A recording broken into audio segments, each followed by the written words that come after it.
Can you hear me for anyone that's on the stream right now? Do we have messages of anyone that can confirm if they can hear us? Well, if they can't, well, that's too bad for now. So, hello everyone. Well, as promised, we are delivering today a little uh, coffee chat session with Matt Knecht from Struck. He's basically the director and evil genius mind behind all development that happens at Struck. And he's going to be today with us, sharing a little learn and share session about how we do things at Struck, which we have named the Struck Way. How are you today, Matt? Yeah, really happy to be here. Excited to talk to everybody about what we do and why and how and all the things, and kind of just give a high level overview about what we're doing and how we're doing it, and answer any questions anybody might have as far as just anything that comes up along the way. Most of it is pretty high level stuff. We're not going to dive super deep into any point in particular. We're just going to kind of show some of the work that we've done and kind of hit on some of the lessons learned, some of the pros and cons about what we do, and just kind of things to watch out for. So should we just dive right into it? Yeah. All right, I guess we're just going to dive right into it here. So I guess just a little bit of background on Struck. Struck is a creative agency based out of Utah, which a lot of you probably already know.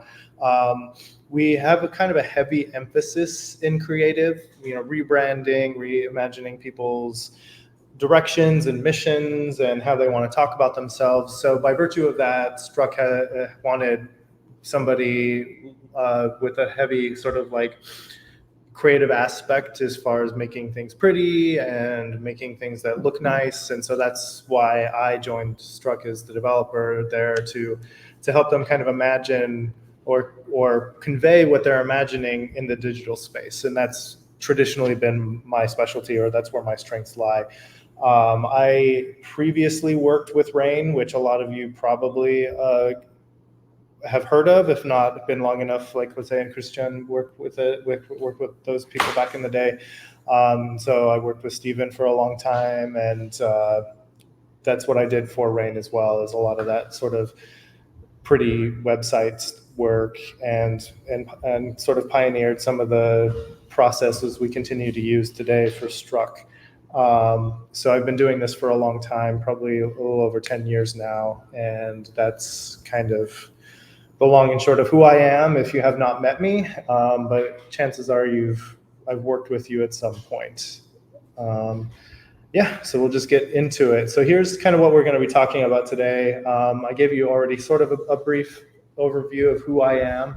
We'll also talk about, what we've been doing, where we started, and where we're kind of some plans of where we're going.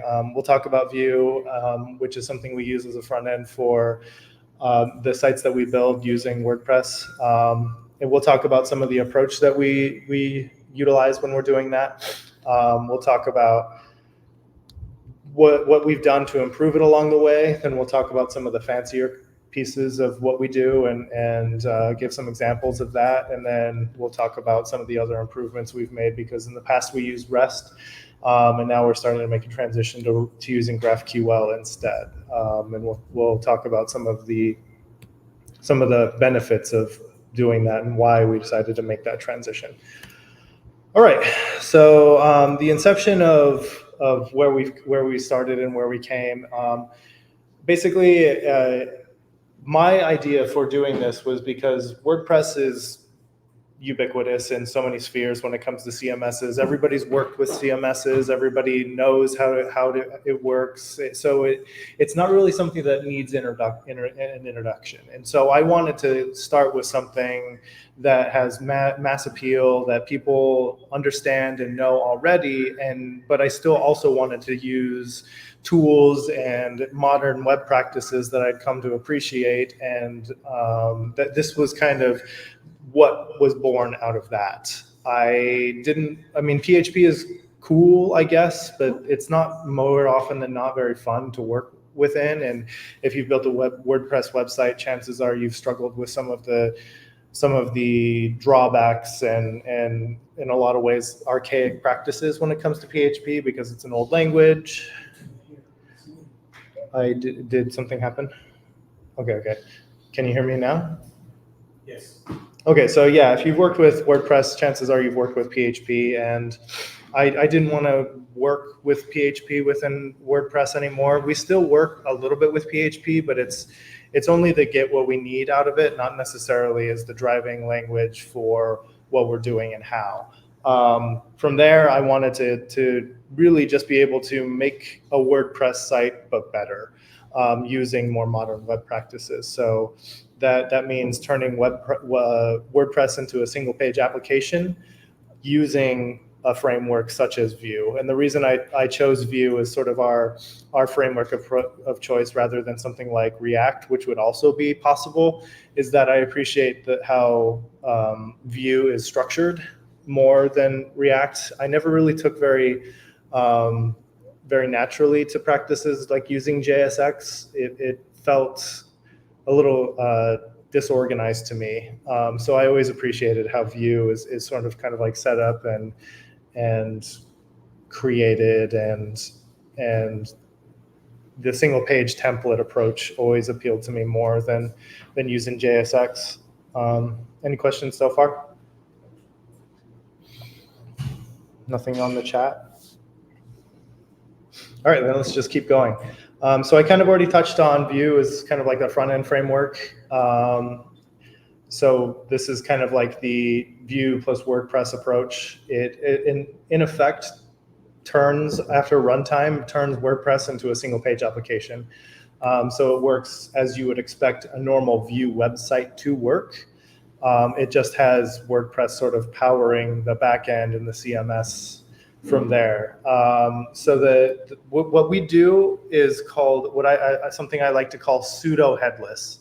So a lot of CMSs, when you're using a JavaScript framework, tend to be headless, whether it's something like Contentful or even WordPress will use a lot of headless approaches. And traditionally, I considered using a headless approach, but there's a lot of complexity that's introduced just by virtue of the fact that you're having two servers or you need two hosting solutions to create a headless. Of course, there's benefits and there's pros and cons to both, and I will go over some of those, but I was drawn to the simplicity of being able to just have a WordPress instance and install Vue within that same instance, so it runs basically within the same folder structure. So it's a much more simple approach, which is really just pretty much this simple, which we start with a WordPress install. We do some custom plugin stuff that I'll go over in just a little bit to basically take all the information you need at runtime for Vue to mount and use when it goes. And then from there, it's just a RESTful or GraphQL request to get everything else we need going forward. So after runtime, purely single page application. And so that's why it's kind of headless in the sense that it turns it into a single application after it mounts and on runtime, but it's not headless in the sense that it doesn't require multiple servers. So before here you see Rattle, which is something that we created which is just an abbreviation for REST API Data Localizer. What it does is it's a plugin that is installed into all of our projects. And all it does is it takes all of the data and information you need at runtime for Vue to consume, and it gives you all of the information you would need for things like routing and your state management.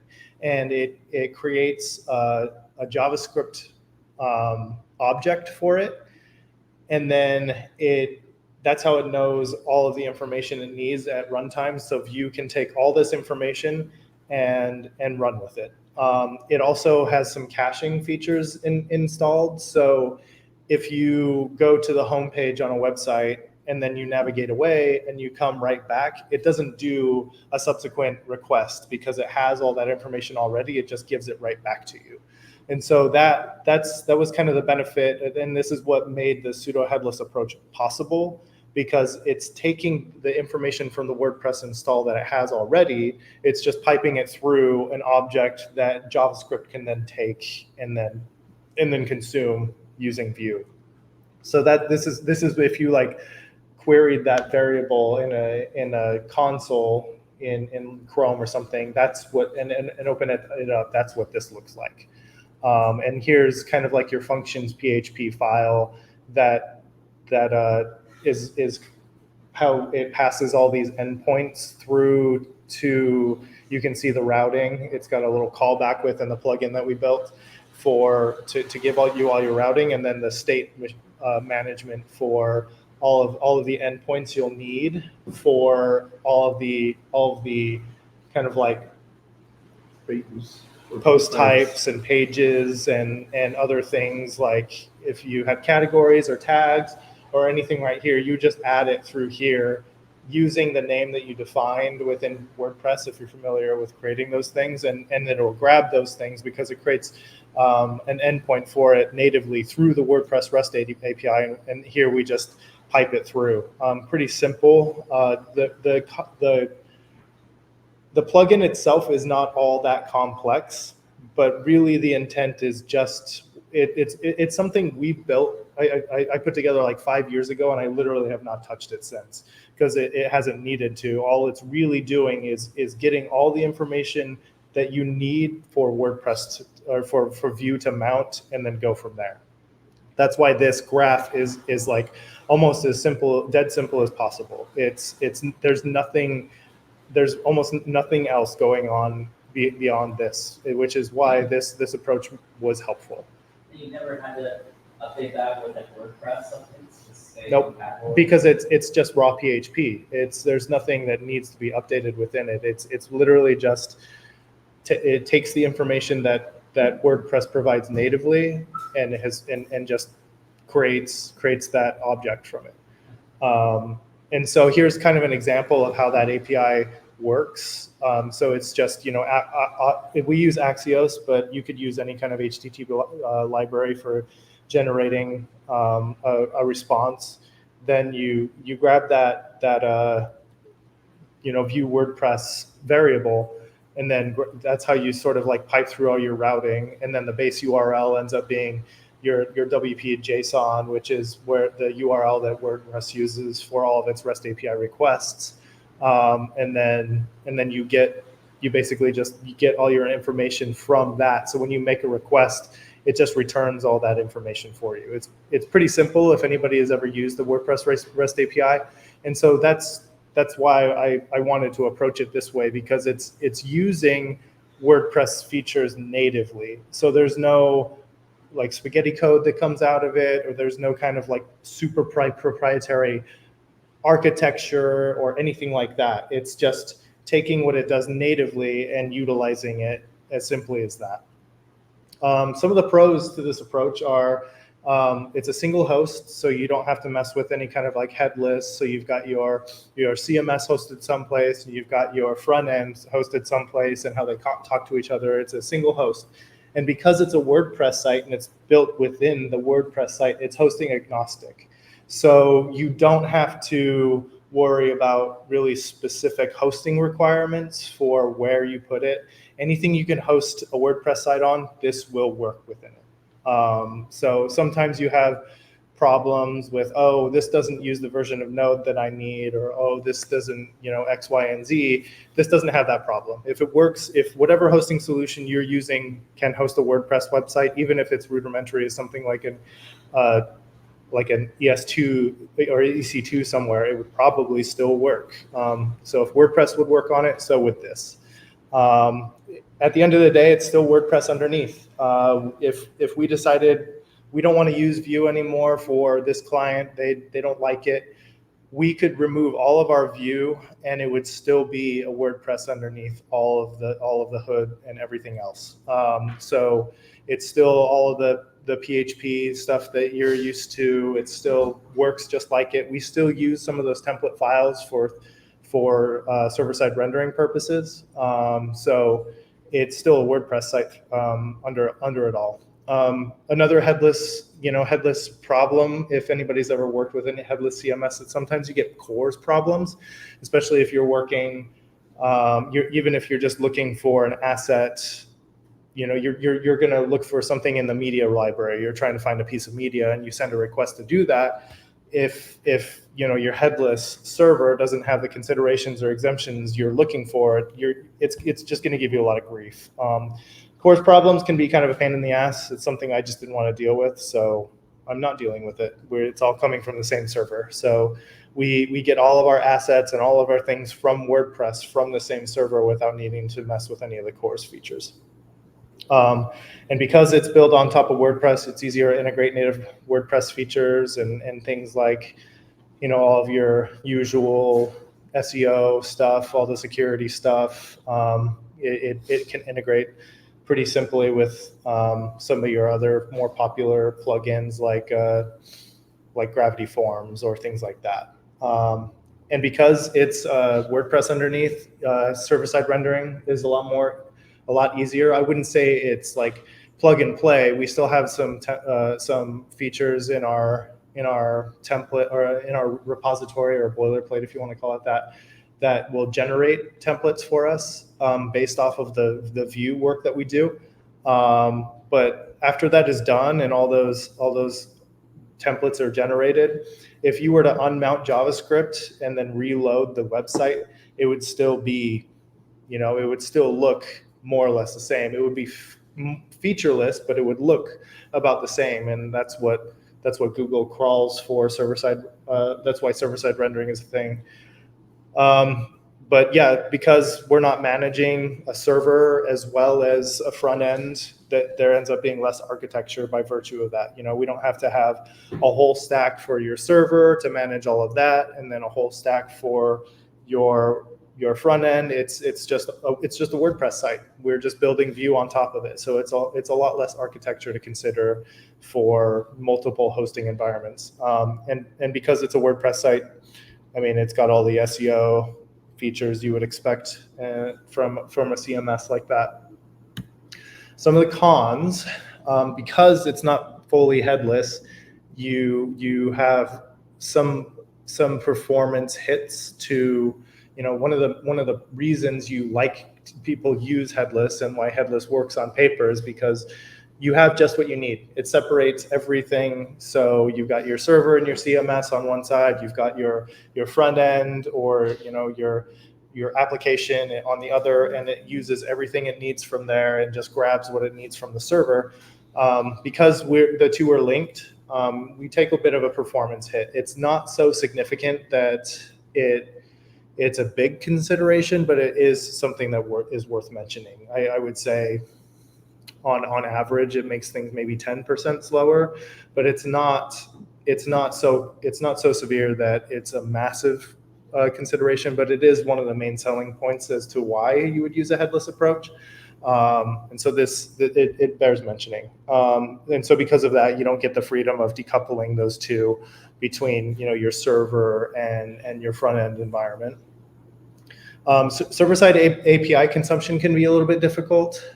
So for example, I kind of mentioned CORS earlier. If you're working with an API that is pretty open and doesn't need things like authentication and things like that, we can use client-side HTTP requests pretty simply just through our Vue templates to grab the information and the asset or the information we need just through simple requests and some gets. But if you're working with things like an API that's really complex that needs auth and other things like that, it can be a little bit difficult to work with those things because you're not working from a server that can update the CORS permissions and things like that. And then you have less control over server options because it's just a WordPress site. So sometimes if you want to do something that's outside of what WordPress can and can't do,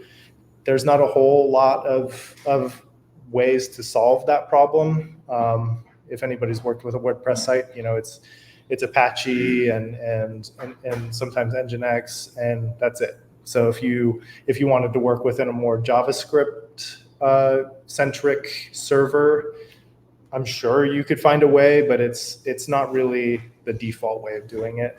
So some people appreciate the freedom of that, and there are good reasons for using something like that. But yeah, that's one of the cons of this approach, because we just use WordPress. You Matt, go back to the performance. If you put like a cloud front in front of this, or a Cloudflare or something that does that cause any issues for running like this? No, because that would just be a DNS thing. And so if you're generally, what you would want to do is, if you're using a CDN or a CloudFront or something like that, you would just pipe it through your DNS, and then we get what we need back. I mean, if it works for WordPress, it would work for us. So in the past, it hasn't caused problems, because if you're setting it up right and you're just linking, you're just pointing through that as sort of like your middleman, then it works just fine. Yeah, and if you have your CDN configured to also cache the request that goes to the back end, is there any problems with that, or would you tell us to not do that? Generally, it hasn't been a problem. In the past, we've done it every once in a while. So I guess one of the cons could be that one of the reasons for using a CDN is that it gives you, a more manageable content delivery for bigger assets, like in MP4 or videos or things like that. We can't really rewrite our asset URLs like that on the fly, like you would be maybe with a headless CMS.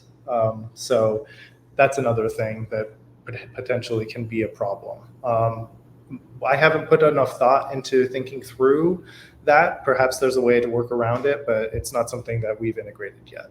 Yeah, and you've got big websites that are getting a decent amount of traffic to use this. Yeah. That's great. Yeah, sometimes bandwidth can be a consideration, because as any true design studio, people like really big assets that are massive and beautiful, but they weigh a lot. So it has been a problem in the past, so that maybe there would be a more graceful way to integrate with a CDN or something like CloudFront. But generally, the idea is, when you're using something like CloudFront, you just run it through a DNS, and then it works just fine on the other side. Yeah. Matt, we have a question coming from Lucas Agostini. The question reads, I have a question. Have you guys ever had any issues with scalability? Having a headless CMS seems to increase the difficulty of scaling and dealing with high traffic. So what are your thoughts on that, Matt? So far, no. We've had small sites, and we've had some fairly large sites. But because it's a WordPress site, if it's scalable within the context of a WordPress site, then it's scalable for us. I wouldn't say WordPress sites are infinitely scalable. If you have like an enterprise level website that you're building, I probably wouldn't go with WordPress anyways. I might go with something that is a little bit larger, but I would also say it's not the worst choice. We built a banking website that is based out of Utah that we transitioned from an old, I can't even remember what they were using before, but we built a WordPress site for them using this approach. And it had everything you would expect from a website based for a bank. It had all their pages and tons of subpages for all their banking features, and all of their blog posts, and all of their team members from any number of branches, and it works just fine. Its scalability so far has not been a problem, because again, it's just a WordPress website. So if it's possible with WordPress, then this approach is fine with it. Yeah, just to add on top of that, the fact that commonly for WordPress sites that are loaded in Nginx or Apache, you're looking at vertical scalability most of the time. It's something that you cannot horizontally scale that easy.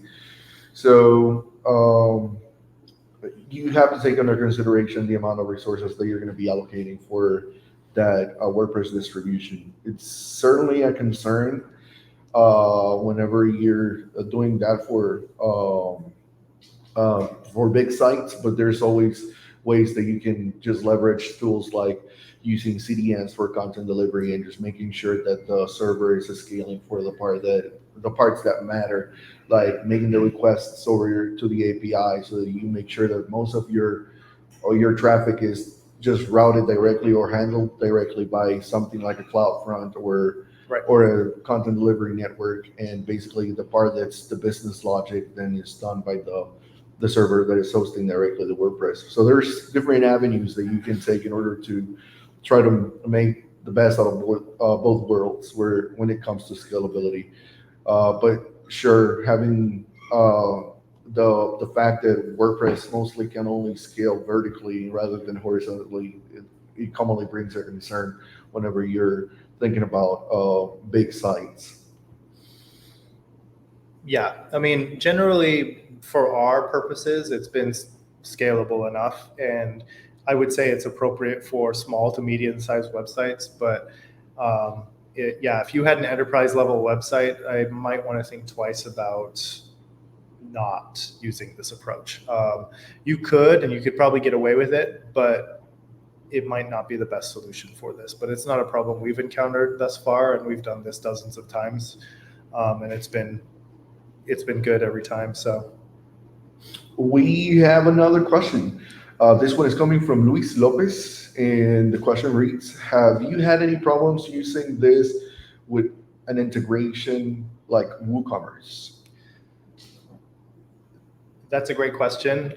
So far, we've only had one website that we've built using WooCommerce, and I would say that it is more difficult.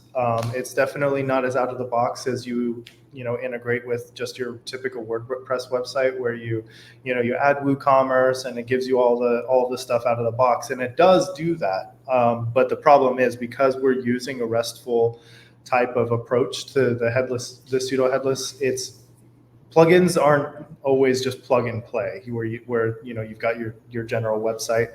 And so I guess that's another con I forgot to mention, is that you can't just add any plugin to this, because it is a WordPress site. So you would think, oh, I just want to do X, Y, and Z, so I'm just going to add a plugin to it and it's going to be fine.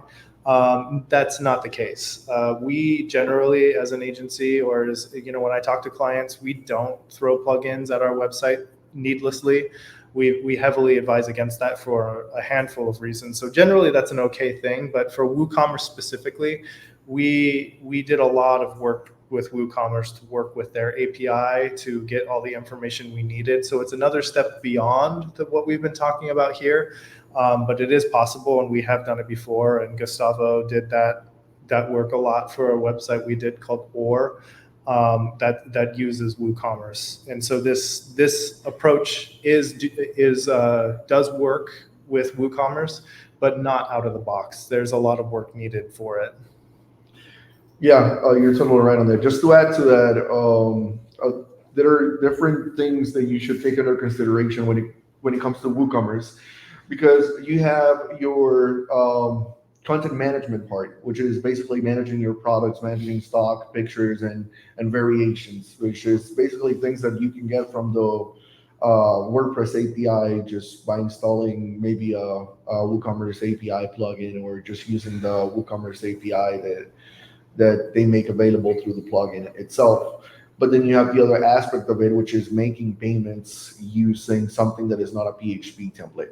And for that specific, you need to create your own implementation of a gateway in order for you to be able to take payments.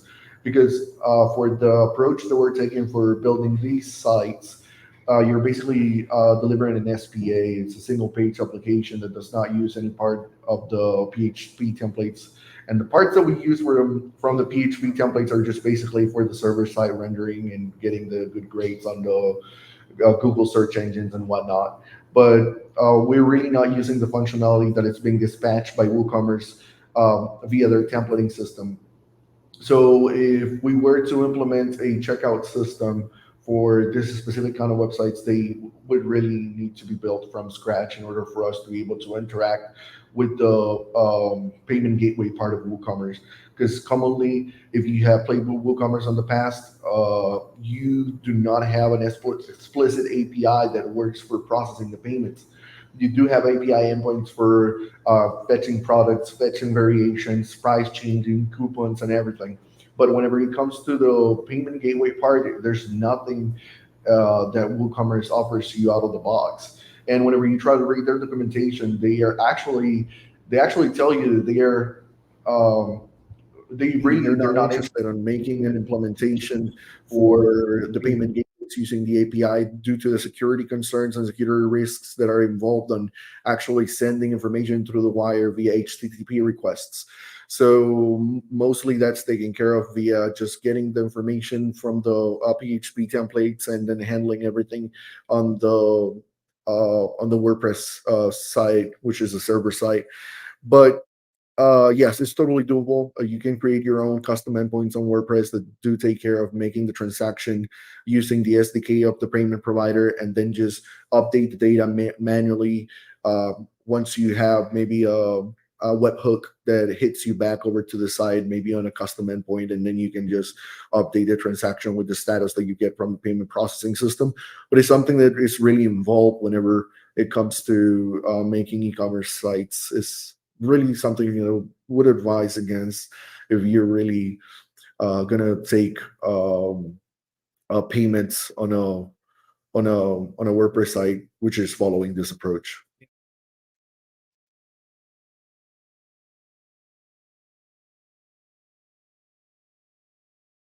Any WordPress plugin, if it's verbose or if it's well maintained enough, chances are they have a REST API that comes with the plugin, and WPML or WooCommerce does.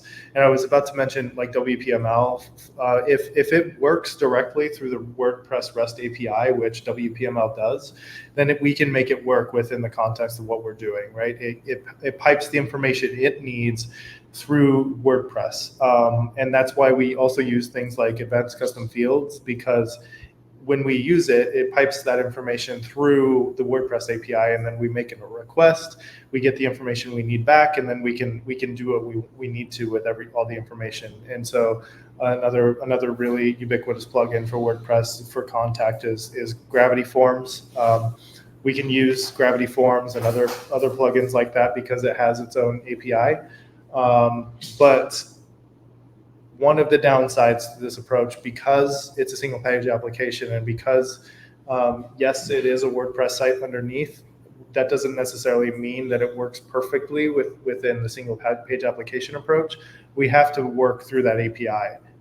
It's not like a typical WordPress website where you can just like, okay, I've got this website, I want to add a contact form, I'm going to add Gravity Forms or whatever, and then add the short code to this page and you're good to go.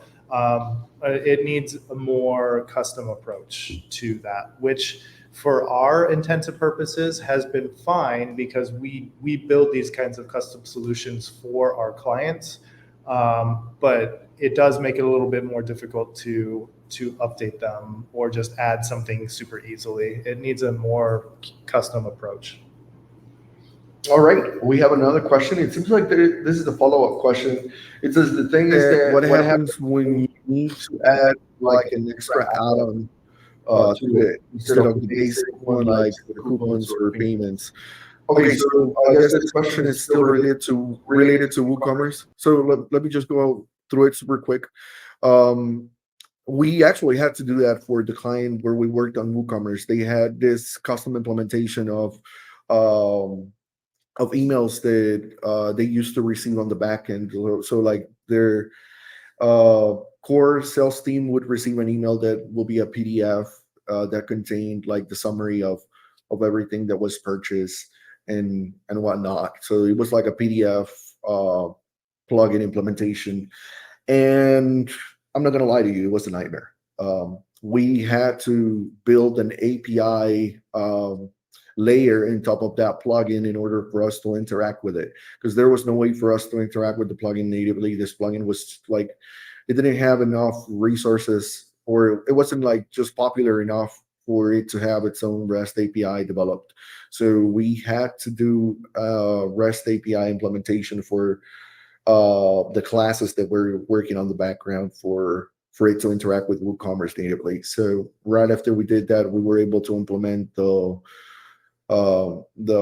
hooks that we needed in order to get that working. At the end, we ended up dropping that like 6 months down the road in order to make our own custom implementation of that same plugin, which worked 1,000 times better, 1,000 times better than the actual plugin that they had. So at the end, the customer was actually happier with the custom implementation, because we even did a custom backend that was tailored to their needs. But yeah, in order, just like an answer to your question, yes, is really involved trying to make an implementation for a plugin that is not that well known, or it doesn't have enough support to have its own API layer that translates to JSON. Yeah, and specific case is sort of atypical because we were inheriting an old WordPress website, and it seemed like a good candidate for this new one and building it within WooCommerce. But then there's all these kind of like relic add-ons, like the one that Gus was just talking about, that were way out of date. Like they probably shouldn't have ever been using it. It was just like some add-on that WooCommerce was allowing, and we were trying to work with it. And it was something that I thought about when we very first started thinking about building this website. Is this going to be a problem? And we thought we could do it, and it was a nightmare. But we eventually got to a point when we were using it, when maybe we should have considered all along, just like having a conversation about, what does this actually do? We could probably do something better without using it, and it would have the benefit of being a better thing overall, better for the client, easier to build, and then we can remove a plugin that should have been removed years ago, right? Our approach is always to use fewer plugins, as few plugins as possible. Plugins generally are just like patch jobs that people throw at their websites. They're more often than not years out of date, insecure. They just add points of failure to the website. So we advise against that anyways. And so that's just kind of a standard practice for us. All right, let's move on. So when we first started, when I kind of first started this approach for Struck 5 years ago, I started with basically just using Rattle, which was taking a WordPress information when the site is initialized and mounting Vue on top of that, and that's all it did, right? So that's good in the sense that it was able to achieve what I wanted it to from the beginning, but that's all it did. And so I always knew when I started with it, I want to be able to work with any number of things. Like, for example, WooCommerce. That was something that I didn't know, I wasn't sure was going to work with it. I figured it could, just based on the practices of what I was following, but it was something that I wanted to eventually consider down the road. So this is kind of an overview of sort of like some points along the way of things that we've done to improve it. So like I said, it started with Rattle and the WordPress REST API from the beginning, and then that was at a time when Vue 2 was the latest. If anybody's worked with Vue, that was sort of the options API that Vue used. And then since they've transitioned to an approach called the composition API, which is something that we also had to sort of integrate and update, and has been a cool thing for us. I would say it's been fun to work with Vue 2. I wouldn't say there wasn't a reason beyond just staying up to date with the latest practices that we did it, but we just wanted to make sure that we weren't getting left behind, you know? So that's why we did that. Then we added the template generation scripts for when basically the approach is we build a component from a design component for whatever website we're building, and then we run the script, and the script generates a template that WordPress uses in PHP that basically replicates the template from our Vue file to the PHP file for WordPress. So that's what I was saying earlier, that it's just a WordPress website under all of it. So if you were to disable JavaScript, that PHP template would then take over and it would look exactly the same. Then we made the transition from Vuex to Pina. It's basically the exact same thing. There are some key differences if you have experience with Vue and Vuex and state management, but the Vuex stopped being supported. They recommended we migrate, so we did. And now, just recently, our latest innovation, our latest upgrade has been working with GraphQL. So we still work with REST and the REST API, but we're utilizing some of the benefits that come with using GraphQL that is now being supported through WordPress. And so we're integrating features that were not really as possible with just using the REST API, which Gus will talk about later. Things like the server router and grabbing all of your routes from the server rather than getting them client side. And then there's been a lot of small updates and improvements along the way, which is something I'll talk about a little bit in the following slides. But nothing's ever perfect the first time you build it. Something's never perfect the first time you have an idea, you conceptualize it, you have a first iteration, and you're like, oh, this doesn't work very well, or oh, I could make a component for this. And so it's all about kind of just trying to make those small improvements along the way. Like WordPress, you're hitting the image library to grab an image so you can insert it into a component. So we built a component that does that and does it in a way that's responsive, but also creates a placeholder for it. So it can enable lazy loading and all the things you would expect from a good image loader that, grabs that from an ID for your component. Because a lot of the times if you're working with a headless solution or a single page application solution that's grabbing things like assets, it's just going to be a formless piece of content until it loads, and you'll get things like contentful layout shifts, which you get dinged for with SEO. But if we create a component that gives it all of the space it's ever going to take in a responsive way, so when you finally get there from a lazy load perspective, it just shows up. And so there's no layout shift, and it works perfectly for all screen sizes. So it's like little things like that you're always going to need and are always helpful. And so it's just future-proofing things. I would say another thing that can be added to this is the fact that whenever we're developing the sites, we have this hybrid approach that either we can use CSS directly or we can use Tailwind as well. So we've integrated Tailwind in a way that it doesn't actually make any kind of conflict with just writing plain CSS or using Sass. And we can still use CSS classes for the one that is really avid in Tailwind and rapidly prototype components based on the Tailwind spec. So that's another thing that is available. So it caters to both flavors of developers. Either if you want to do it directly in CSS and you're a master of your craft, or you can do it on Tailwind and have this little helper classes that lets you do a lot of things with just a few less strokes, I would say. Kind of the name of the game is just the iterative process of where we came from and where we're going, and it's just ideas we've had along the way, or we've had some honest conversations with ourselves, or we've had some retrospectives of being like, that sucked, we don't want to do that again, how can we make that easier going forward? So it's just things like that. Or we had to solve a problem for a website that we built, and we're like, we want to try that again. Now that we know what we're doing, let's do that for a future site, and take a lot of that code and reuse it. All right, let's talk about the fun stuff about what we do.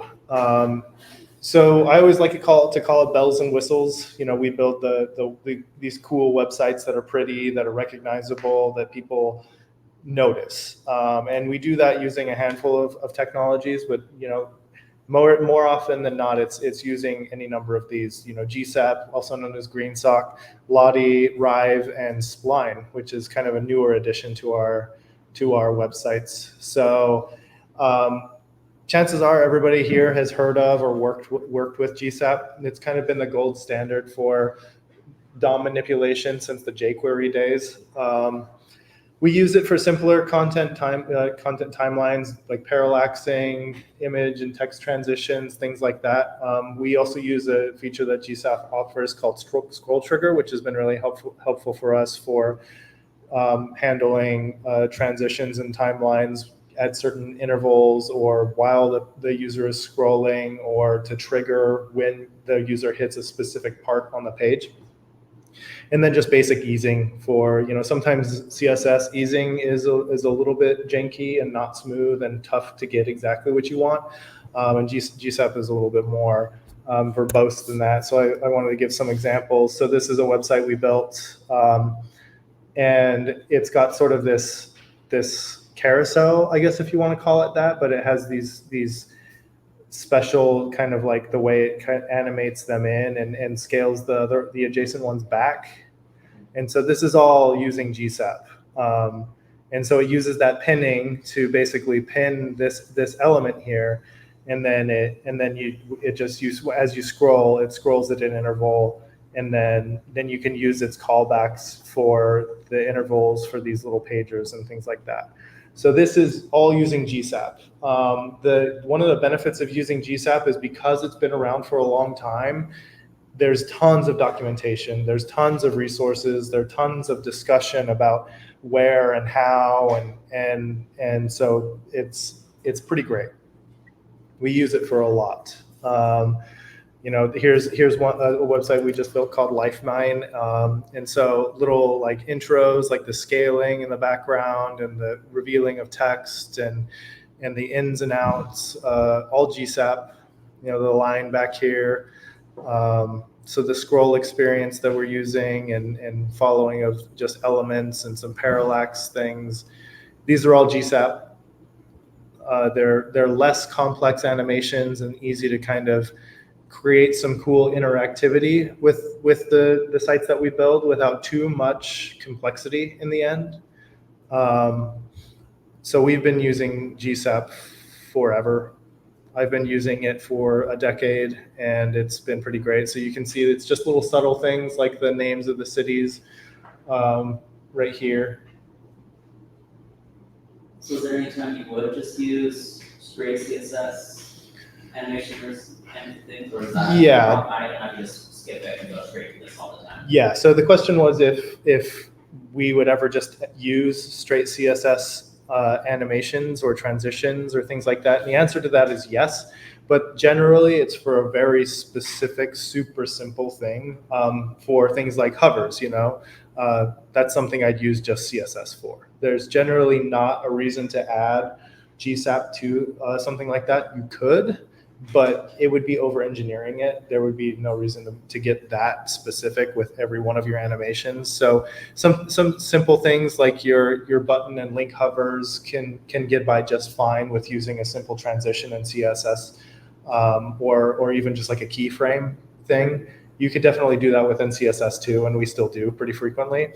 But for some of the fancier things, but still sort of on the simple side, GSAP more often than not is pretty good. And I don't know why this keeps, okay, whatever. Yeah. So that's what we use GSAP for. I mean, here's the Struck website. So I think there's a little like text animation that animates those in, and some of the parallaxing with the text. This is a CSS hover, Steven. So this right here with kind of like the, still pretty cool. Yeah, it's still CSS. There's nothing fancy going on there. It's just I think it's just a keyframe animation. Let's see, there's some more stuff. What about the editor side? Do you still use the native editor, or use something like Advanced Custom Field? We use Advanced Custom Fields. Yeah, so Element. you override the ability of the editor that the Yeah, we user don't- choose styles or something? We don't use Elementor or any kind of like page building plugin. It's all custom using advanced custom fields. And advanced custom fields, if you work with it well enough, it's pretty easy to use and understand. Perhaps it's not as easy or doesn't give the client enough the same kind of options as a page builder like Elementor would. But in our experience, we don't want to give our clients every possible option because one, that's impossible to design and build for, and two, they tend to kind of take it and run with it, and that's never a good thing. We like to give our clients enough options that they have the variability they need within the context of what we've built without giving them everything, because too much freedom isn't always a good thing. We give them the tools they need, and if they need more, then we let them come to us and talk to us about why they need it, and if we can justify a reason for it, then we build it. I would also add to that the fact that we do kind of a hybrid approach in that because we still use the WordPress editor for some of the things we built, like for example, any kind of post in the event they need to be like feature rich. We still allow the block editor, which used to be called Gutenberg. So we allow them to work with that because it's really friendly on the back end, and it's not like your common WYSIWYG, right? So you have that option at the end. This all gets compiled to HTML, and that's the feed that you do get from the WordPress API. So we take that and we just add it to the page dynamically. So you could say that we could use a kind of a hybrid approach to it, where for the main pages, there's this part that is built using advanced custom fields, but there's also the posts that do have like an initial template, but you're free to do as you wish within the template itself. Right. And I guess this would be helpful. So this would be helpful to show. So this is what the CMS looks like in here. So it's using advanced custom fields to create these modules. And so it allows you to kind of drag and drop these content blocks on the page using whatever we built for it. So you build out the module, it gives you a little snapshot of what you're adding to the page. And then when you add the module to the page, it gives you all the options that you need for that module. And then you can drag and drop them or customize them with the features that it makes sense for that section to have.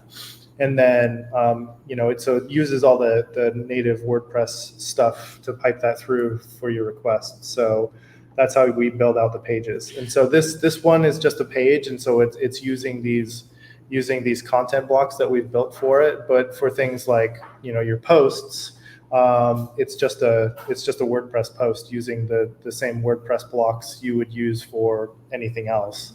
So you got your image blocks, your text blocks, and if you had some video blocks in here, I think some of these are videos. It just uses all those same things. Now we're not only limited to that because we can also build custom blocks using ACF. So ACF does give you the ability to create what they call JSON blocks. So they integrate seamlessly with the WordPress blocks, and they bring this new layer of functionality. Instead of having to develop this in React like you will have to do for the common WordPress blocks, you can develop this using a PHP template, make it as simple as possible, and then inject the JavaScript that you need to do in order to bring the functionality to the table. So for the Struct side, we've done WordPress blocks as well. So maybe if you go over to a Chia one, the Chia blog post, if I'm not mistaken, that one has a set of blocks that we built for it.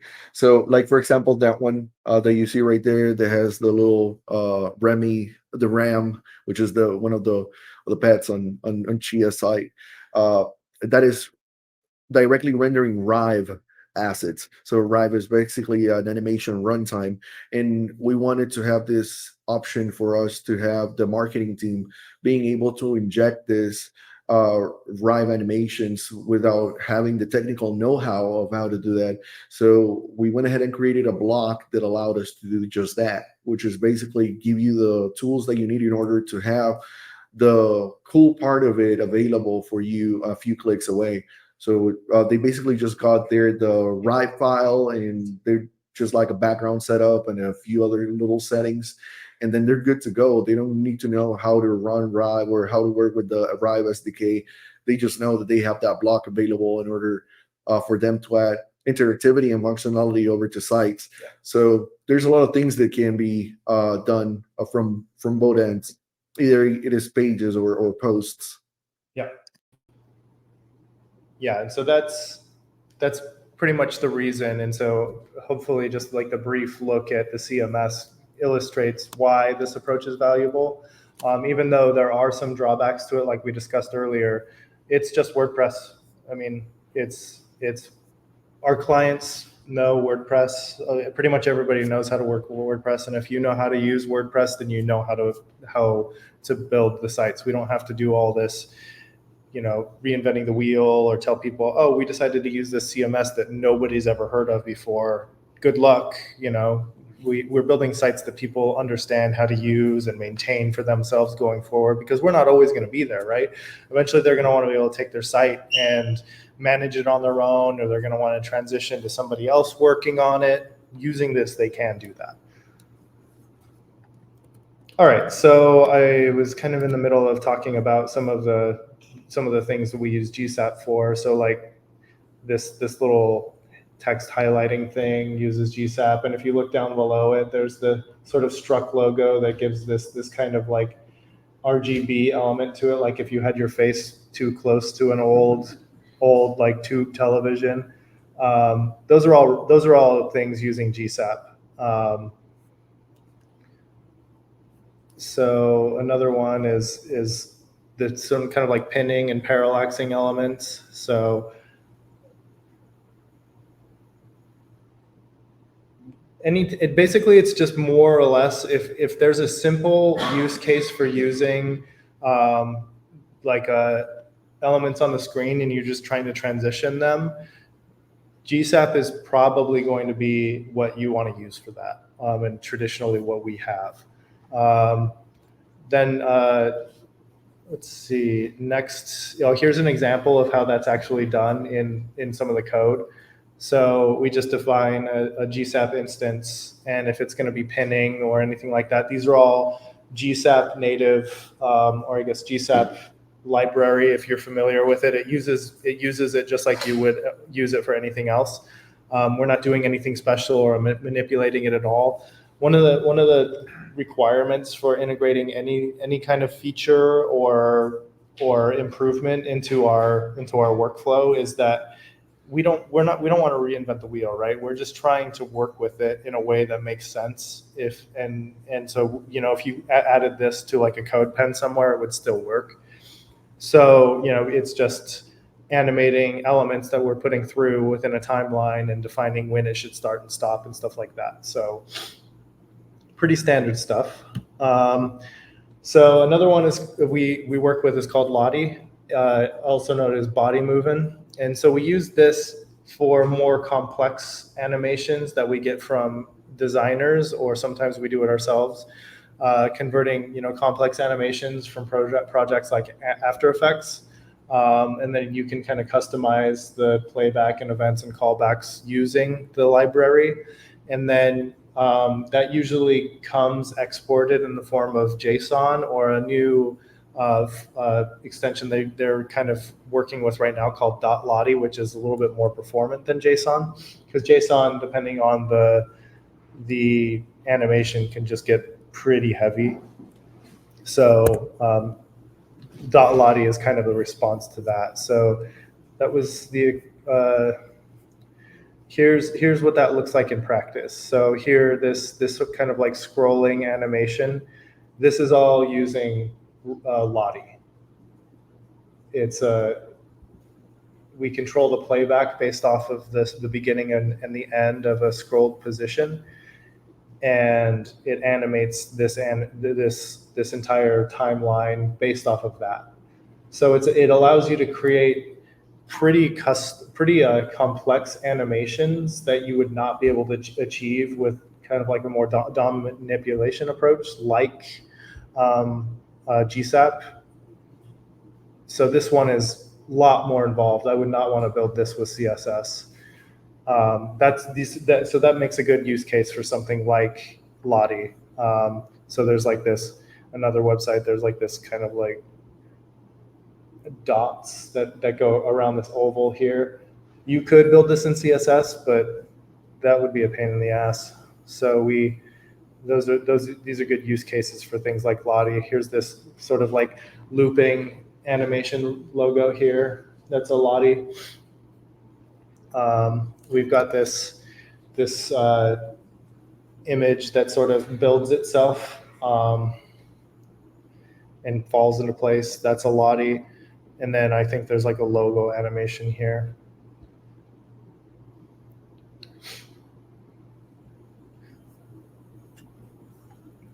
All right, moving on. So here's an example of how we use Lottie.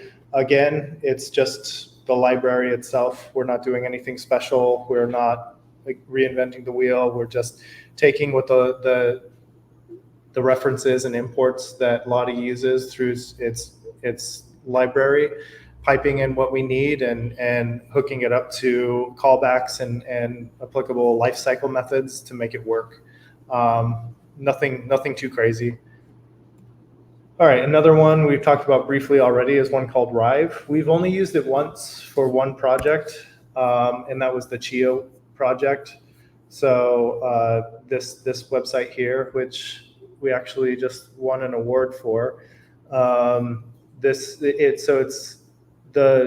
the big draw for Rive has been its state machine. So you can have different states within the same animation and have it change based off of any number of triggers, whether that be, you know, a user input or a hover or anything like that. So I put this there. This is the Rive website to kind of give you an example of sort of like what you can do with the state machine. It interacts. It's kind of more interactive as an alternative to something like Lottie. It's got, you know, all of your cool editors and things like that. We've only used it for Chia though, so it's not quite proven in my mind. There are some drawbacks to using it. One of the other good things about Rive is it's very performant. It uses kind of a proprietary .rive file format that ends up being, I think, like 80% lighter than JSON. So that was kind of one of the things that we wanted to try it for. And so here's a post that we built that we were kind of looking at the back end earlier, but some of the cool things that we kind of like we're using Rive for and the state machine and things like that, which is, you know, if you're familiar with building an animation, you want to be able to do different things with it. You're going to have to build a new animation file, and you're going to have to overcomplicate how it is if all you want to do is have a different state for that changes what your animation does. That's kind of the selling point of Rive. Here is like a little idle animation that pops up on the Chio website if you wait something like 30 seconds, and then some of the moving animations, and then your button hovers and stuff like that. Matt, I kind of said this yesterday, but for this meeting, what's Struct's collaboration like between the designer and the developer when you have, you know, maybe something like that add to cart button where there's quite a few things that happen there. They can't just give you the end state, the beginning state. Right. What do you actually get from the designers or something like that? Sometimes there has to be heavy collaboration between us and the designers, because sometimes we think we know what we need and what we're looking for, and then we get it from them and it doesn't work like we thought. Or sometimes we have a cool idea, but in practice it just doesn't work. And so we have to kind of iterate on it, or rethink it, or meet in the middle somewhere. But for something like this, you know, that's one of the biggest problems with working with Rive, and I kind of talked about it a second ago, but their documentation traditionally hasn't been great. And so it was some trial and error, unfortunately. And Gus can probably speak a lot more to this since he was the one who worked primarily within the Rive system. But you can kind of talk about what that process was with our designers. Yeah, absolutely. Well, I would say that basically what helped us a lot was the fact that the software itself, Rive has a little software that they built for desktop, and they have a web version as well. So that's the tool that helped us like close the gap between design and development.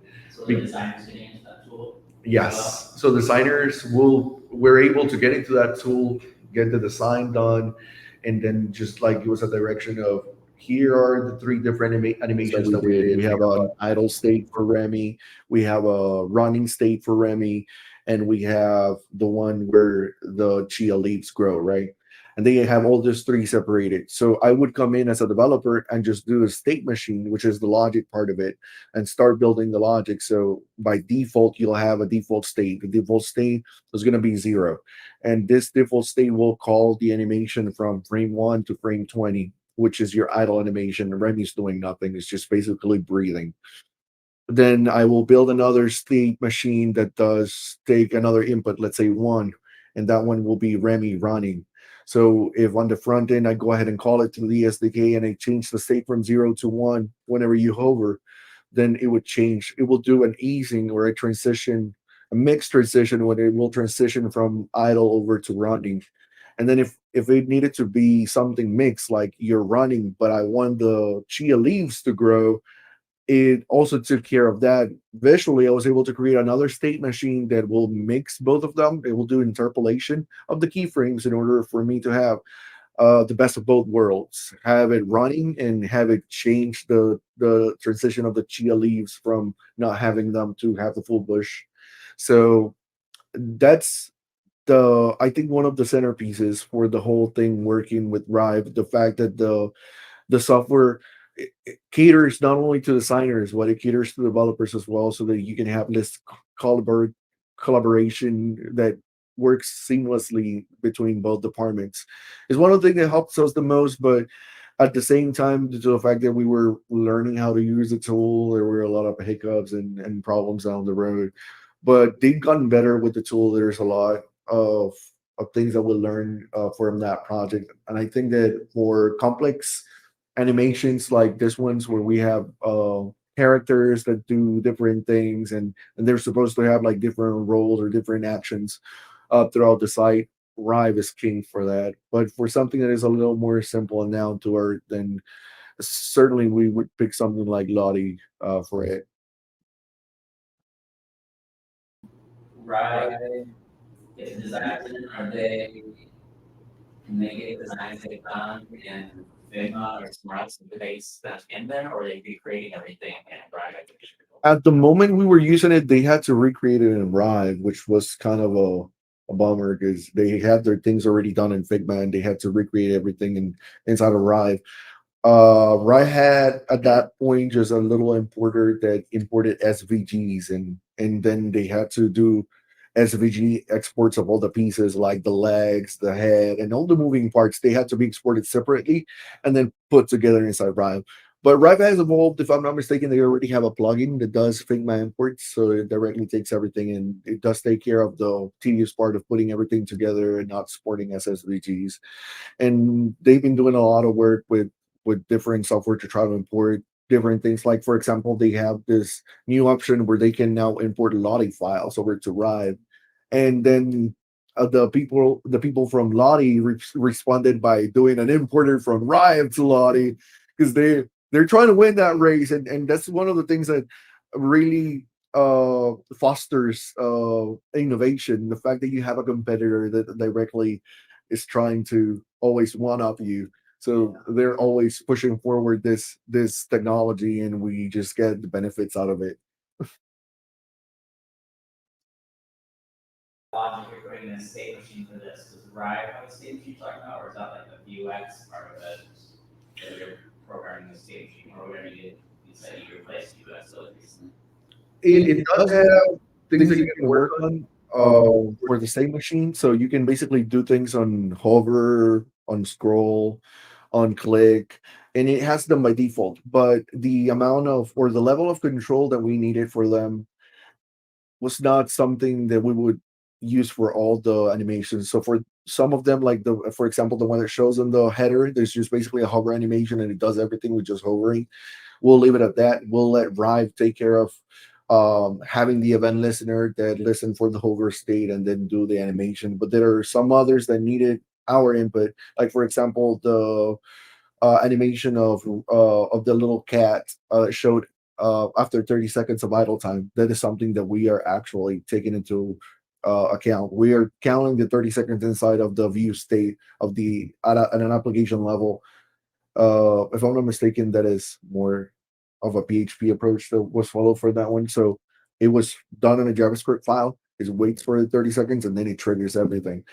So it was like a mixed bag. Either some part we will use the built-in tools and listeners that Rive had, but for some other parts we actually went in and wrote what we needed them to do.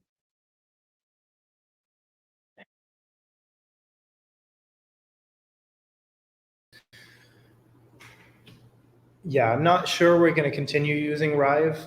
It does come with some of its difficulties. Working with it isn't the easiest, but it's something we're open to. We wanted to experiment with it, and Chia seemed like a good option for experimentation, so we decided to use it for that. If the project continues to mature and provide better assets and resources and examples on how to use it, then we'll probably try to go for it again. But as of now, I don't have any plans on using it because, as Gus kind of touched on, Lottie is sort of trying to eat Rive's lunch as far as like the features that Rive provides. The Lottie is trying to do, kind of like with the .Lottie extension for making things as performant as Rive. And I think it's only a matter of time before they start doing state machine type of interactions with Lottie. So it's something we've used and may use again, but I'm not sure. Maybe. In our latest foray into kind of updating some cool animation is we've been using with Spline. So we've been working with Spline a little bit. So this one is used for kind of like complex 3D, sometimes interactable elements. So here's some examples here. One we did for RevMed. It's kind of this kind of like 3D animation that is not interactive, but kind of just a cool manipulation of 3D objects. Here's another one for one we did with a project called Delphia. It's this kind of wave animation, I guess, if you want to call it that, that changes and moves based off of your mouse position, and then you can grab it and play with it a little bit if you wanted to. And then there's an additional one down here that is not interactive, but does pay attention to where you're scrolling and plays at an interval based off of that scrolling.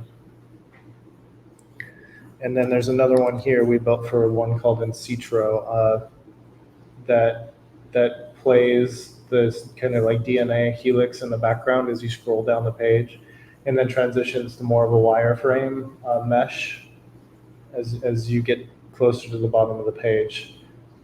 This one was kind of our first approach to really a super complex one. So it taught us a lot about how to work with it and how to integrate, but it was pretty tough the first go around. Gus did a lot of really hard work on it, but it looks really great. Super cool. Yeah. So it's always slowly spinning and then speeds up if you're scrolling. Yep. That's crazy. Yeah. Yeah, you have a lot of code behind. Yeah. But that was kind of our first really complex foray into the interactivity of using Spline. And so here's some considerations you're kind of reading between the lines when we're talking about some of these animations, is these are the things you need to think about when you consider doing any of these approaches. Is first and foremost, you have to think about performance, especially when it comes to some of these fancier tools like Spline. Like, how performant is it? One of the drawbacks to using Spline is that we found it's not super viable for mobile devices. So you're going to have to think about fallbacks or just disabling it for mobile devices, because the red sort of like wavy layer we built on Delphia, if you tried to pull that up on your phone, it would just slow your phone to a crawl, because it's just so CPU intensive for the smaller processing power that a lot of phones have. So performance can be a consideration, even beyond, something like a Lottie file can have some performance considerations. So those are things you want to think about. Responsiveness can sometimes be a consideration. I think Spline is fairly well responsive, and for some Lottie, it renders into SVG, and SVG is pretty responsive, but it's something you want to think about. Sometimes our designers have built an animation not really thinking about how it's going to work for a mobile device, so it's a consideration we have when we're talking about implementing. Complexity and viability is another consideration when you're going to build an animation. How long is it going to take? Is it going to make sense within the timeline and the budget when we have so many other things going on? Because we like bells and whistles, right? But is it really worth the investment in time and everything else to do it? Or can we achieve something that's close to as effective, but way easier? Those are considerations to make. Having an honest conversation with ourselves and the team, as far as like, your development or your design team is like, hey, we want to do this really awesome thing, and they show you something that's like Apple built, and you're like, well, I mean, they have billions of dollars and teams of people that are putting those together, but let's talk about what we can do here, or meet in the middle somewhere, or build something that gets us pretty close to that. And then being honest with ourselves of being like, well, I've never really done something like that before, but we're excited for the challenges it brings, or I wanted to do something like that. So that kind of goes into kind of concept reusability. So our first foray into Spline, using things like in this in Citro site with the helix that goes, that was a nightmare. That was a pain in the ass. And it was one hell of a learning experience. But what it did do is it helped us understand, okay, here's what worked with it, here's what didn't work with it. How can we integrate it with another project moving forward in a way that we skip kind of the shortfalls of the approach that we did the first time? Like, how can we simplify it? How can we take the lessons learned and apply it to the next project? Because if we had to do the in Citro thing again, we probably just wouldn't, right? It would just be too much of a headache. It would take too much time. The value is learning about, okay, we understand what we're doing now. Let's apply that moving forward.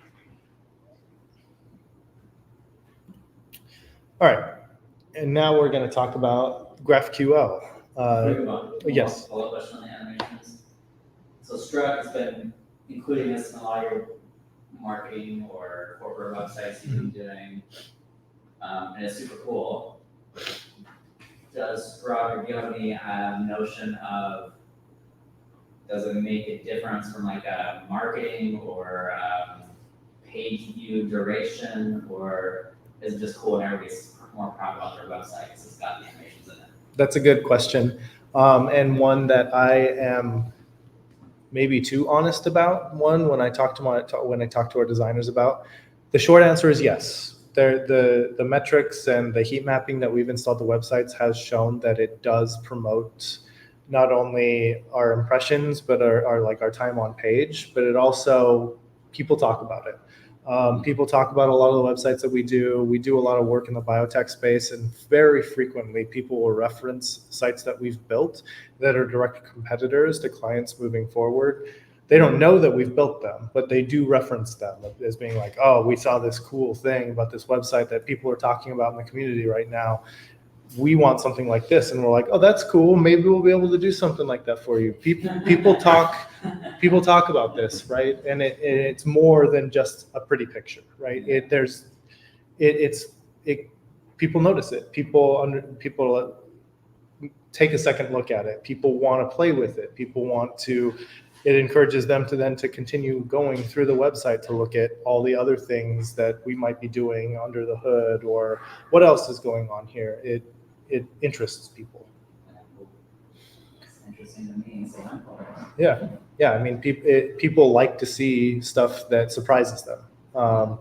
And so that's what justifies it. Sometimes it doesn't, and that's why I said sometimes I have to have an honest conversation about what we're doing. Is there a reason beyond doing it, beyond just being fancy, right?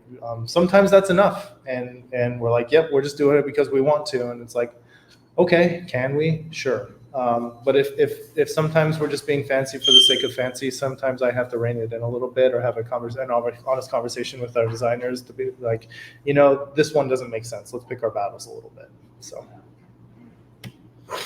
all right. Gus is going to talk about some of their transitions to GraphQL.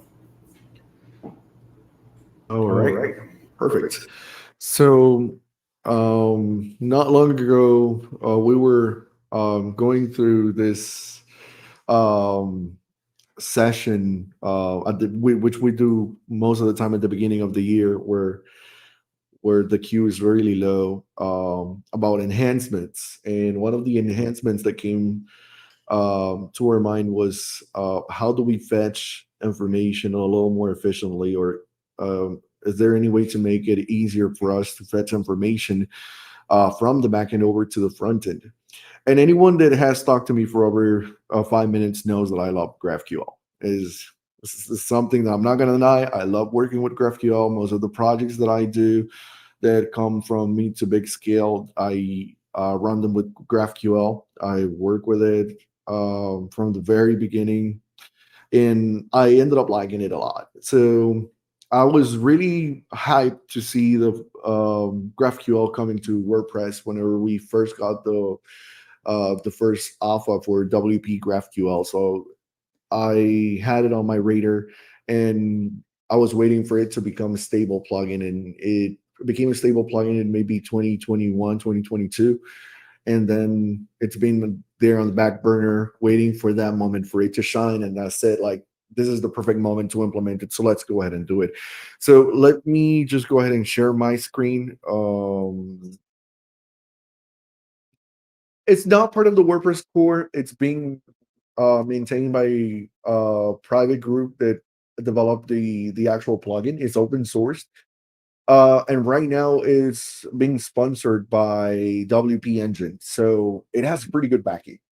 It's moving towards being that part of the future of WordPress development, because it's right now transitioning. Like, there's a lot of people looking for this CMS that will help them with the front end, because right now all the hype is about Next.js or using Knecht or things like that, and there's amazing front end, but there's always this content management part that is missing, and we know that WordPress can fill that void, but commonly people is using GraphQL for communicating this information from the back end to the front end. So this layer was created, and WP Engine recommends using WP GraphQL with the headless approach that they have. So they have something that's called Atlas, which is a service that they provide where you get not only a Nginx instance for your WordPress, but you also get a Node.js instance available for you to deploy the front end. So you have this decoupled um,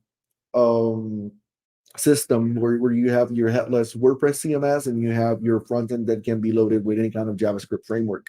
So because they had that, they didn't have this translation layer or this bridge that would connect one another. And then they found WP GraphQL, and they started using WP GraphQL. So they started sponsoring it, and then they featured that on their Atlas service, and that's how it came to be like super popular. So we decided to start working with it. Let me just go ahead and see if I can go ahead and share the part that I was.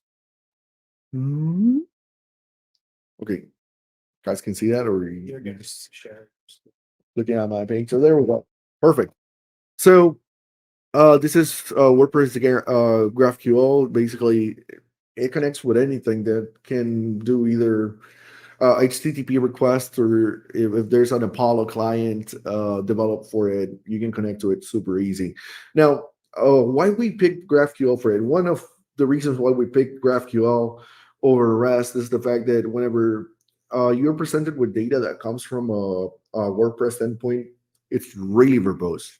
You're presented with everything, and by default, WordPress will spit out everything, every little content that the page or the post has. You will see it here. Now, there's ways inside WordPress in order for you to refine the query that you're doing through the WordPress API in order for you to just get the data that you want. But then again, you need to have knowledge of the documentation in order for you to be able to make these complex queries. And sometimes you want to do things like doing a logical and or a logical or in order for you to work with filters on posts and things like that. And it makes it super complicated whenever you're trying to fit everything into the query string of a GraphQL REST API endpoint. Now, if there was only a way to have a self-documenting endpoint that can get you all the information that you need in order for you to build the query with all the information that you want, well, there is an answer to that, and the answer for that was GraphQL. So this, what we see right here, is the query builder for GraphQL. So whenever you go ahead and install the WP GraphQL plugin into WordPress, you get access not only to the GraphQL API, but you do get access to a query builder. Basically, it lets you pick or compose the query that you need in order for you to get just the data that you're interested on. So let's say for the post, I want 99 posts, the first 99, and I want the title and I want information from the ACF fields. So in this case, I need the position ACF, and basically you have location and content. And if you see right here, I had some squiggly lines here, and that is one of the beauties of GraphQL. GraphQL is basically a contract between front end and back end. It knows what data the backend has and what data you're requesting from the front end, and it lets you know ahead of time through maybe VS Code plugin or the query composer what data you're trying to read, and it will tell you right away, bro, I do not have that data. Look for something else. And or he will tell you, yes, if the data is available, just go ahead and query for it. So let's say, for example, if I wanted to get information from any kind of ACF data, or if I wanted to get menu items, which if you have worked with the WordPress API, you do not have access to menus. Menus are not a thing that WordPress will serve for you. But WP GraphQL has provisioned that for us. So you can ask for menus by their ID, by their type, by their name, by the slug, and you basically get a pretty JSON response that has everything that you need. If in the event that you need the menu items, but you also need the children's for it. So let's say you get the menu items, and then you're going to need the child items for it, and then you can go over to the notes again, and you get the child items of that. So basically, you can go as deep as you need to within the menu. And sometimes getting this information from WordPress itself, it's super hard to do, because whenever you get the information from WordPress exactly, if we're referring to the menus, you get everything at the same level. And basically inside the JSON object, you receive a parent ID. And the parent ID basically is just a reference to who the parent of that menu item is. So if it is a deeply nested item, it is on your shoulders to create a logic that will sort all the menu items that will come from the deepest child node that you have over to the one that is on the top of the surface, which is the main navigation. Sometimes that becomes really tedious, and it is really resource intensive, because you're facing an n+1 problem right there, which commonly doesn't pose a big threat for the for computation time, because nobody will have like a that big of a menu. But you need to just account for things like that whenever you're getting data from WordPress. For the GraphQL side of it, it's super easy for you to just go ahead and pick the items that you want, and then you get a response over from WordPress that basically tells you all the information that you need to get. So in the front end for the WordPress template that we have, we built it on such a way that we would be able to get this information super easy. So we created inside Vue something that is called the composable. The composables, if you're into the React world, is something like the hooks. So they work basically the same. You have a main function that does return some other methods that you just declare inside of the function, right? So those are your hooks. And inside Vue, we call them composables. So these composables will basically are custom functionality that you want to have encapsulated so that you can reuse them throughout your project. So we created this main one, which is use GQL. Basically, it's just a promise that tries to resolve the GraphQL query, and once on result, it will just return the data. On error, it will let you know, and you'll have basically your catch for that. So how do we use that? Inside of the single post template, what we would do whenever we're running it, it's just basically go ahead and call the composable. So we do the composable right here, use GQL, and inside of that, then we have use GQL query, which is basically just for us to query the GraphQL API. And once we have queried the API, we need the actual data that we're going to be querying. So we get at the beginning the WP posts, and we pass the ID. It's just basically a template string literal. And we ask them for the data that we want to get back. So in this case, the date, the title, and the content. And we just basically await this petition. And right after that, we assign the value that we get, the data back that we get from GraphQL, and we assign it over to state. So then on the template, the only thing left to do is if this state item has data on it, then render the template. So we're rendering the template with all the information that we'll need, which will be inside posts. So the post title, the post content, and just basically do a get date right here, which the get date basically just formats the date for you. It makes it super easy for us to just query data that comes from WordPress, and it is more performant. I would say at least we've seen pretty good gains in performance whenever we are querying a lot of data. For example, we have had clients that do request like we want to have our 200 employees on the people's page, and well, as you may know, it's really hard to do 200 queries from WordPress without chogging the system, right? And what we used to do is like try to do a certain amount of queries at a time whenever we were using the REST API. But sometimes the queries may fail, and you will have some of the data loaded and some of the other data not loading, and we will have problems with that. But whenever you're actually just extracting from the database the data that you want, if you just want the title, the the name of the person, and then the picture URL, then you can make the JSON response instead of 200 lines per item, you can make it just 3 lines per item. And the response that you get is not going to be like half a megabyte or a megabyte. It's just going to be like a few hundred kilobytes for you on your HTTP request. So that allowed us to actually make pretty good uh big requests on the front end, but usually you don't want to do that. You want to do things like pagination and have a limit to the amount of requests that you do, and either have a load more button or have something like a intersection observer so that you can detect whenever they're scrolling, so you can do this infinite scroll thingy that everybody loves and is in every application nowadays.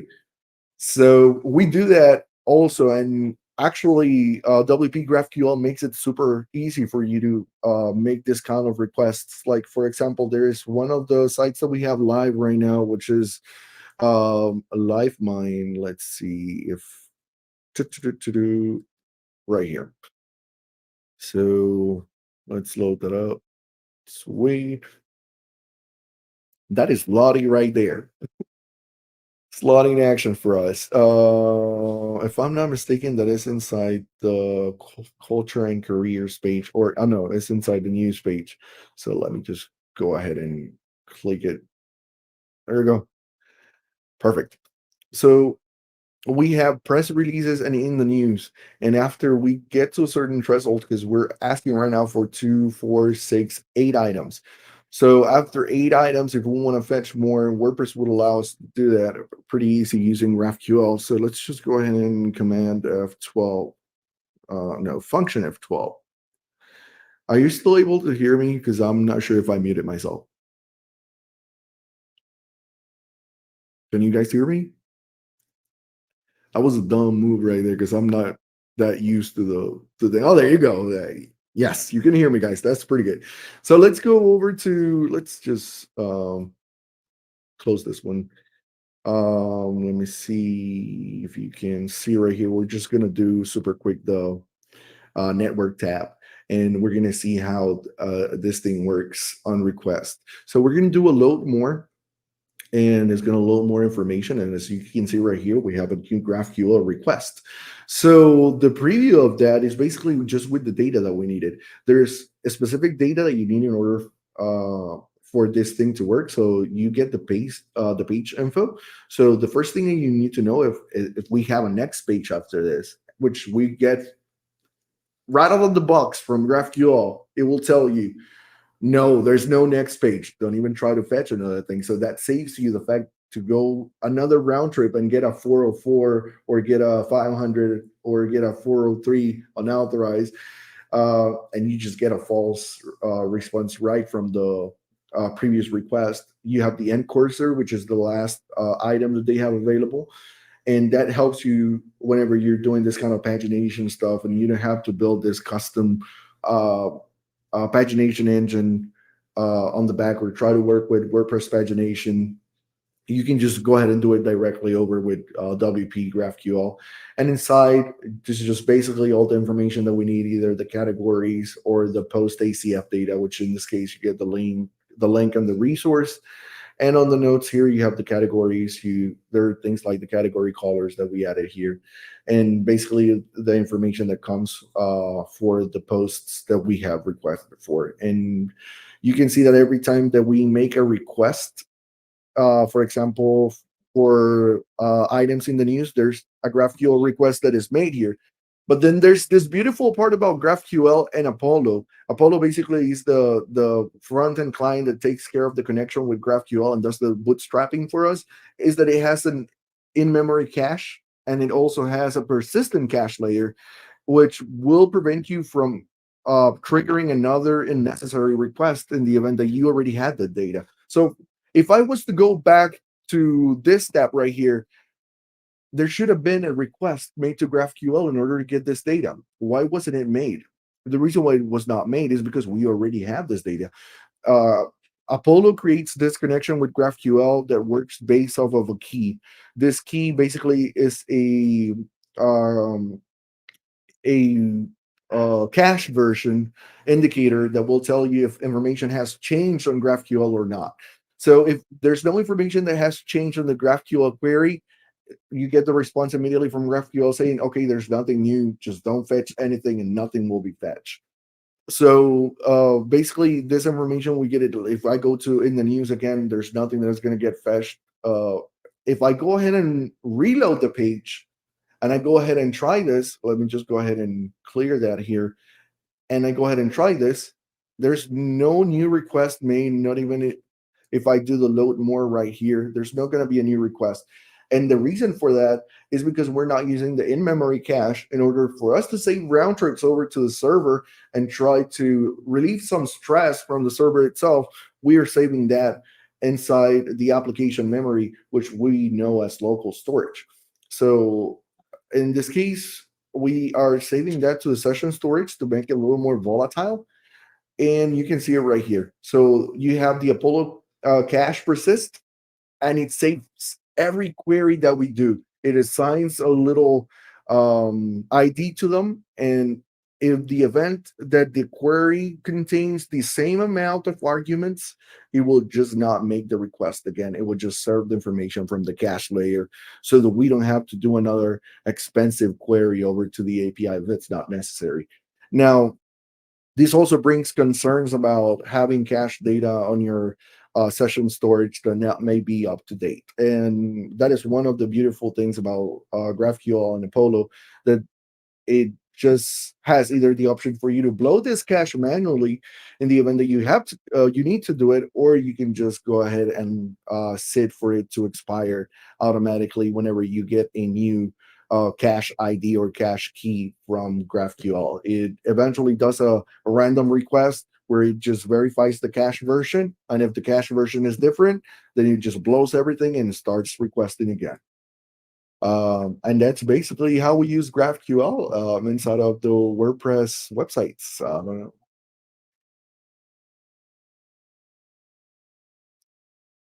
It is a separate thing. Apollo is basically a client that was developed to interact with GraphQL. So basically, you have two things, which is Apollo client and Apollo server.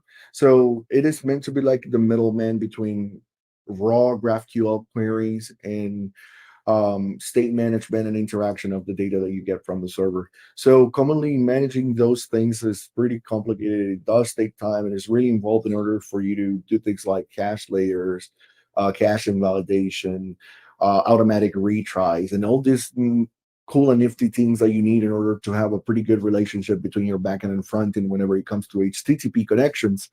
And Apollo is just basically the don't worry, buddy, I'll take care of it. Just get the data, do what you have to do with it. I'll make sure that you have the data when you need it, that is cached when you have to, and blow it up when you have something that is coming from the server that is new.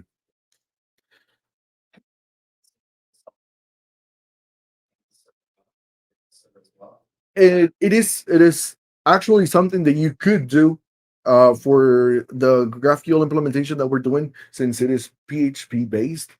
We could do it. There is an Apollo server version for PHP, but we are just doing raw GraphQL on the backend, and on the front end, we're just using the cache layer from Apollo. Since I mean, there's a lot of bells and whistles to Apollo that we're just not going to be using.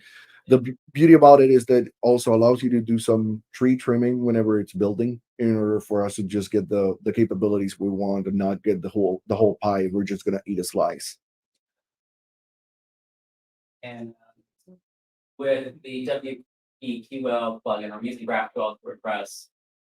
Can you design a more complex GraphQL query that, like your example here, have a people page on all the people?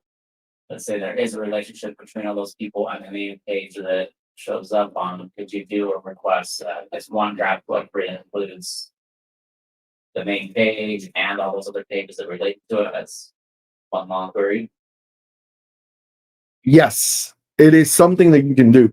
As a matter of fact, for the WordPress template that we have, for the starter template that we use for all of our projects, we built custom endpoints, well, custom resolvers. That's how they're called in the WordPress realm. And there's basically these things that are not available out of the box with WP GraphQL that we needed in order for make our thing work. And one of them is, let me see if I can go ahead and remember what it was. User roles, terms, themes, taxonomies. Uh,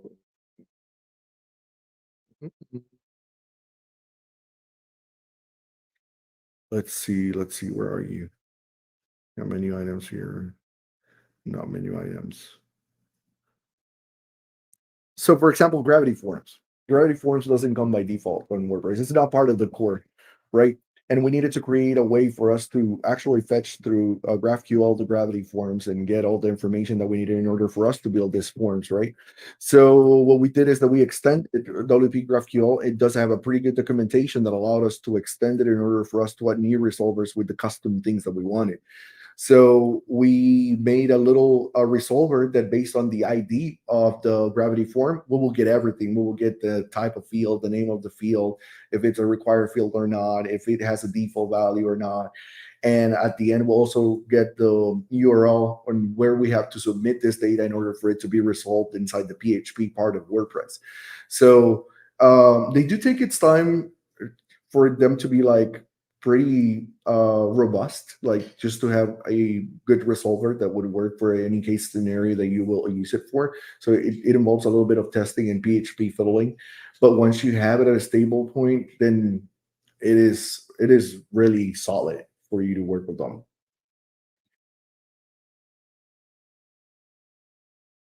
All right, let me see if there's any questions around for people.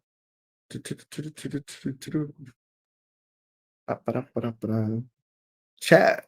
There's nothing on the chat, so I guess there's not going to be any questions. Um, so, Matt, do you care to do the closing thoughts? Yeah, I'll talk about follow up some stuff.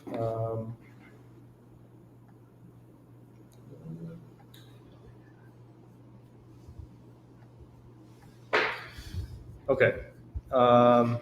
Here's my presentation. So yeah, I'm just gonna kind of finish up some of the presentation with some closing thoughts. So some of the takeaways or lessons learned, I guess if you want to call it, is iterate small but often.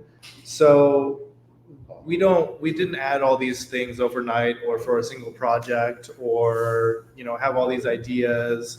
We have lots of ideas, we have lots of inspiration, but we pick and choose when we want to use them, and then find good candidates for them and then add them, right? We didn't do all these things at once. We were like, okay, that's a cool feature we want to add. Let's add that on the next project, right? So we spread out our iterations and our innovations, but we do that so not only we can test how viable it is and if we want to continue doing it going forward, but we also are not biting off more than we can chew, right?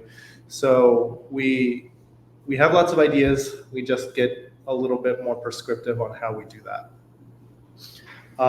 We try to challenge ourselves as far as like, wow, that seems really complex. Sometimes it can be scary. Sometimes it can be really scary to find something that looks really fancy or really, really cool. Or sometimes our designers are being like, hey, we want to do this. And, sometimes the answer is we don't have the time, we don't have the resources to do that. But sometimes it's just being like, yeah, let's try, or let's at least see how far we can go with that concept or that idea. Try to stay curious in that way. It's always good to kind of do a proof of concept. So if you're like trying to work with a new technology or a new library or something like that, or an interesting new idea, try it out somewhere. Try it in an isolated environment. See how far you can get. See if it exposes some of the strengths or the weaknesses, or how long it's going to take to work on something. One takeaway we've always found is something can always be improved. You can always make something better. You can always make it easier to work with. You can always make it more feature rich. You can always make it more intuitive. You can always make it more performant, right? Never build something thinking, oh, that's it. I never need another component that does that ever again. We have that, it's done. No, I mean, as I'm sure throughout this entire conversation, you've seen that there's always more you can do, even with problems that are technically quote unquote solved. We can always make something better. Always keep an eye out for things that can be reused or put into a component. Even though some of the projects that we work on can be pretty different from each other, there's still a lot of overlap in between things you need from project to project. Every project's going to need an image, something that displays images. You're always going to need something that will include scroll events and things like that. So always keep an eye out for something that you can build and have that is useful to reuse, and have a component that utilizes it. Take ego out of the equation. Sometimes it can be a tough pill to swallow when you put a lot of time and effort into something and you show it to somebody else thinking they're going to love it and they like it, but they also tell you, well, it would be cool if you did this, this, and this. And basically it ruins the whole vision you had for the work that you were doing or what you thought it was going to be. That can be tough. It can be really tough to, spend days and days on something, and then it's up for QA and they're like, this sucks, or, oh, this is broken on my screen, or no, can you actually do it this way? That happens a lot, especially when you're working with these really creatively intensive features and creatively intensive things that you are really proud of, but isn't up to somebody else's standards, try to work with them. Try to collaborate with them. Try to find a happy medium somewhere if that's what it takes. Don't get mad. Don't think that it's your problem. Don't be like, oh, I'm terrible at what I'm doing. Why do I even try? Or don't get upset at other people. Try your best to understand that all of this is an improvement on yourself. What you know, it's an improvement on the product. It's an improvement on the project. It's an improvement on collaboration. It's always a good thing. Nothing's ever perfect the first time. Like I was saying a little bit earlier, something can always be improved. Another one is consider budget and timeline in contrast with the future investment. So as you might imagine, when we were showing off some of these more complex animations, if we did that in a nutshell, it would not have made sense, right? Us spending sometimes days working on a single animation, that doesn't make sense, does it? But it does when you consider these are skills that we're learning that we'll be able to then take to the next project.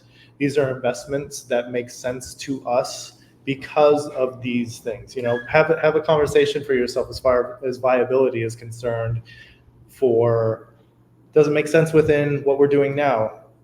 Maybe not, but does it make sense for what it's going to teach us, for the tools that will help us develop, for the knowledge that we'll be able to take with us going forward? And in those cases, it does. But you also want to, again, pick your battles, iterate small, but often. You just want to make sure that you make those pitfalls quickly so you can know when it's not going to make sense to do it. Oh, we need to take a different direction, or we need to stop what we're doing because it just doesn't make sense within the context of everything else that's going on. And yeah, just it bears repeating it. It's never perfect the first time. There's cool things that we've done. Everything that I've showed you right here never happened the first time we thought it was going to, or it worked out perfectly the way it was built initially and we never had to touch it again. It's always a process. So never think that just because it didn't work perfectly the first go around that it's a you problem, or think that you're not good at this kind of work. That's not how it is. It's always a process. But yeah, that's it.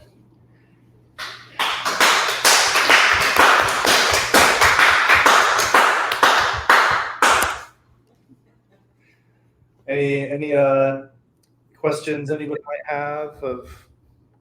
That last slide on a t-shirt or a poster. Yeah, happy to answer any questions that anybody might have, or follow up, or something that I didn't quite cover. Also happy to answer any questions as a follow up after the fact if they come up. But yeah, don't really see anything coming in on chat. So I guess. Oh wait, no, we don't. Thank you for the talk. It was great. Great. I'm glad everybody enjoyed it. I know that this was a pretty high level discussion of some of the work that we do. Gus dove a little bit deeper in some of his thought process for GraphQL, which has been really helpful.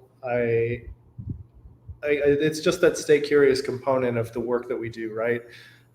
Sometimes it can be easy to just default to what we're doing and what we already know, and sure, that works, but is it really helpful in the long run? And yeah, you could probably get away with that for a little while, but year over year you can't, right? It's always better to kind of figure out what else you want to do, if nothing else, just because it's more fun, right? We do a lot of work in the biotech space. How easy would it be to just make cookie cutter biotech spaces over and over and over, and we build them exactly the same way because every biotech site has a pipeline and a science page and a team member page. It's all the same stuff at the end of the day, right?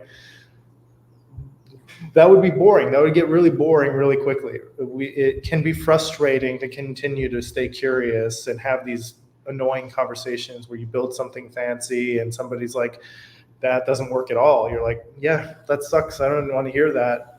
But what a good opportunity for everybody to continue making it better and to continue improving upon it.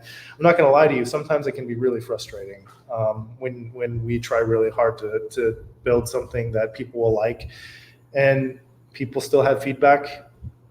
nothing's ever perfect the first time. So, yeah, I'm glad everybody was here, who enjoyed it, and thanks for listening and hanging out.